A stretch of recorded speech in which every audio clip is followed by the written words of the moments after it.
Hello people, in this video you are going to learn the difference between prime numbers and composite number. A prime number is a number whose factors are only 1 and the number itself. Let's say for example number 2. You can only obtain number 2 by multiplying 2 times 1 or 1 times 2.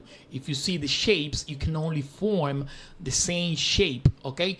And then on the opposite side, a composite number like number 4, you could obtain a different shape. You could group the different little squares in a different forms rather than 4 and 1. So you got 2 times 2, 4. So number 4 is a composite number. I'm gonna go to my board, right? And then I'm going to study number 2, right? If I take 2 shapes, I can only form this shape is going to be 1 times 2, right?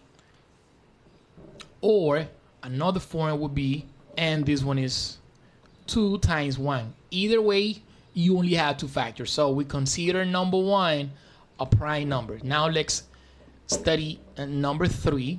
I had to take another little square, right? So you could only obtain, this is 3 times 1, or we can form 1 times 3, right? This is 1 here and times 3. But either way, it's this, they are the same factors, 3 and 1. That's also prime number. And then we have our first composite number, number 4. Okay, I'm going to take another shape. Let's see. It has to be, in order to be a composite number, you have to form a perfect rectangle. Okay, it's about forming perfect rectangles. So can you form a perfect rectangle? Yeah, it could be like this, 1 times 4, right? 1 times 4. Or it could be like this. You see? And now I have more than one perfect rectangle. Okay? Perfect rectangle. So it makes number 4 a composite number. Composite number. Just refreshing. Prime numbers only have one shape, one form, one type of rectangle. Okay? It could be 2 times 2, 2 times 1, or 3 times 1. Let's study number 5 now. I'm going to need another shape. 5, right? Can I form a perfect, like only one type of perfect rectangle? Okay? Like this, or it could be vertically like this. So it makes number 5 a prime number, okay?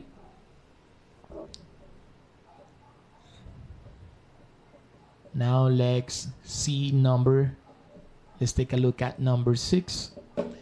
Okay, and I have this one. So what about, can I make the same form, 1 times 6? Yes, that's possible.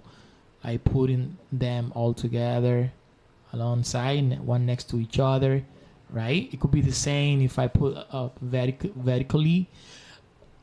But I want to focus on, what about this shape? Is that a rectangle?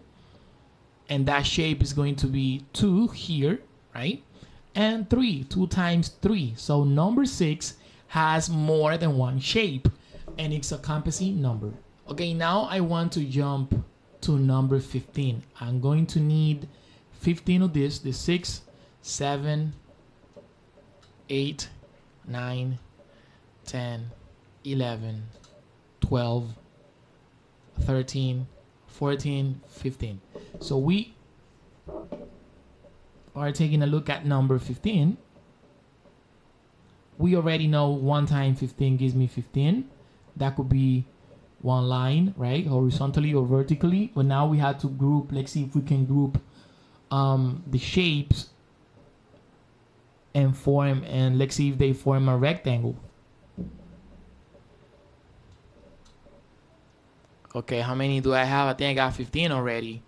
Yeah, let me see. 5 and 3. So 5 times 3 are other factors of number 15, and it makes number 15 a composite number because it has more factors than the number itself and the 1. This one has 3. The factors of number 15 are 1, 15, 3, and 5. Okay, so now just making a summary of the video. Number 2 is a prime number because you can only have one form of a rectangle. Number 3 is the same. You can only have one form of a rectangle.